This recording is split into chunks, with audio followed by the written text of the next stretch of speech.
পরে আমার পক্ষে আইসা যা। যত বড় অপরাধী হও, আমার নবী যদি তোমার পক্ষে যায়, আমার আল্লাহ বলছে মাফ করে দিব। এবার ইহুদি বললেন, সুযোগ পাইছি যখন মাপ পামু, হাতটানি জোড়া লাগাই তারি দেখি। নবী গো, কালিমা পড়মু, আমার হাতটা যদি জোড়া লাগাই দিতারেন। পারবো নি আমরা নবী? পারবো? আল্লাহ কো, জিবরাইল বন্ধুর কাছে যাও, কোনো ভয় নাই, খালি কো হাতটা লাগাইতো, বাইরে আমি করুম। নবীজি কো, দাও কাটা হাত দাও। হাতে লাগাইছে, একটা ব্যান্টিশ করছে, বিসমিল্লাহির রহমানির, বিসমিল্লাহর ব্যান্টিশ দিয়া একটা মুছ দিছে, হাত আগের চাইতে শক্ত হয়ে গেছে, প্রাণে খুলে না।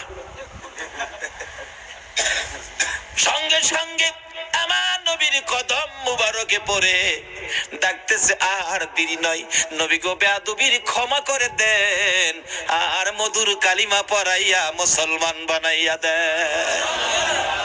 যে নাতিদয়ের জন্য আমার নবী ইহুদির বাগানে কুয়ার থেকে পানি পর্যন্ত উঠাইছে, এই নাতিরা ডাকে, নানা গো মাথা উঠান গো নানা, 3 দিন হলো আমরা পানিটাও খাই নাই আপনার ব্যথায়, নানা উঠুন মদিনায় শহরে যায়, আপনাকে নিয়ে আমরা 2 ভাই খানা খাবো।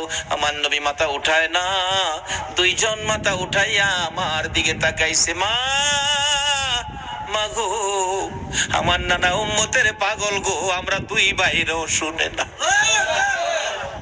যে নবী হাসাইন হুসাইন মা ফাতেমার ডাক শুনে না, আপনার আমার ব্যথাই এই নবীর পক্ষে যাওয়া, বলুন আমাদের দরকার আছে কিনা?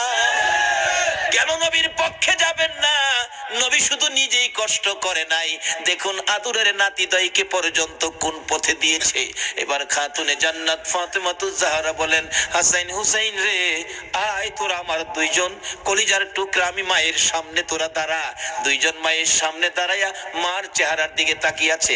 মা 2টা হাত বাড়াইয়া আমার নবীর দিকে তাকাইয়া ডাকে, মাবুদ আমার এতিম বাবারে আর কত কান্দাই মা, আমি ফাতেমা সইতে পারি না গো মাবুদ, আর আমি সহ্য করতে পারি না।